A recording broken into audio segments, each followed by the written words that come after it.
আউযু বিল্লাহি মিনাশ শাইতানির রাজিম বিসমিল্লাহির রহমানির রহিম নাহমাদুহু ওয়া নুসাল্লি ওয়া নুসাল্লিমু আলা রাসূলিহিল কারীম আম্মা বাদ।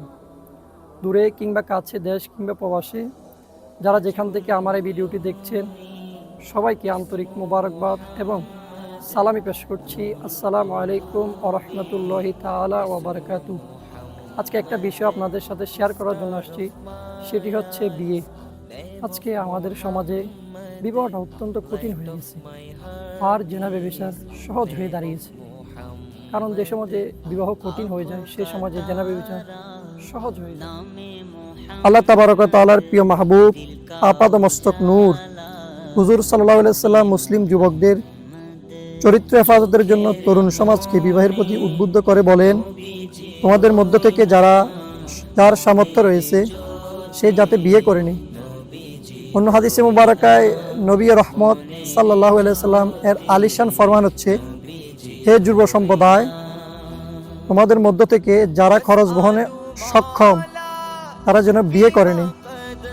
কেননা বিয়ে হচ্ছে দৃষ্টির হেফাজতকারী ও লজ্জাস্থানকে সংরক্ষণকারী। আমাদের সমাজের বাবা মায়েরা যদি প্রাপ্তবয়স্ক ছেলে সন্তানদের বিবাহের ব্যবস্থা করত, তাহলে এই ছেলে মেয়েগুলো চরিত্রবান হতো, দায়িত্বশীল হতো। তারা জেনা ব্যভিচারের দিকে পা বাড়াতো না।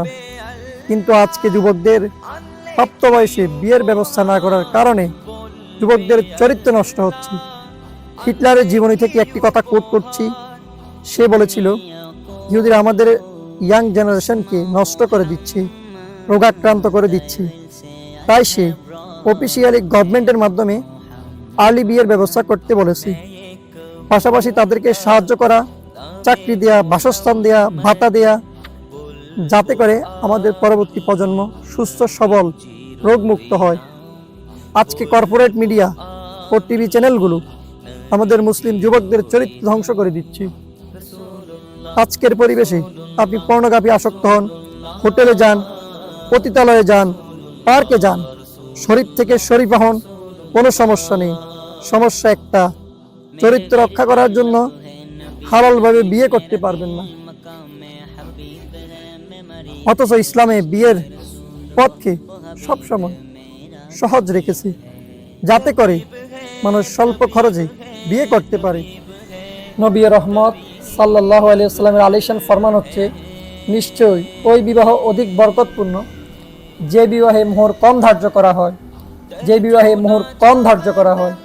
অন্য হাদিস মুবারাকায় এসেছে, ওই বিবাহ হচ্ছে সর্বোত্তম যেটা করতে সহজ, অর্থাৎ যে বিবাহে খরচ কম। অথচ আজকে আমাদের সমাজে বিয়েটাকে অনেক ব্যয়বহুল ও কঠিন বানিয়ে ফেলা হয়েছে, যার ফলে ইচ্ছা থাকা সত্ত্বেও অর্থের অভাবে যুবকরা বিয়ে করতে পারছে না। কারণ বিয়ের নাম নিলেই লক্ষ লক্ষ টাকা হিসেব পুষতে হয়।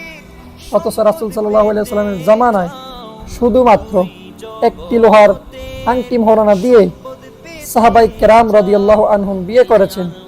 ইসলামে বিয়েটা অনেক স্বাভাবিক বিষয়। ডাকডোল পিটিয়ে লক্ষ লক্ষ টাকা খরচ করে বিয়ে করার কোনো প্রথা ইসলামে নেই। সবাইকে মোবারকবাদ এবং ধন্যবাদ জানিয়ে এখানেই টানছি। আসসালামু আলাইকুম ওয়া রাহমাতুল্লাহি তাআলা ওয়া বারাকাতুহু।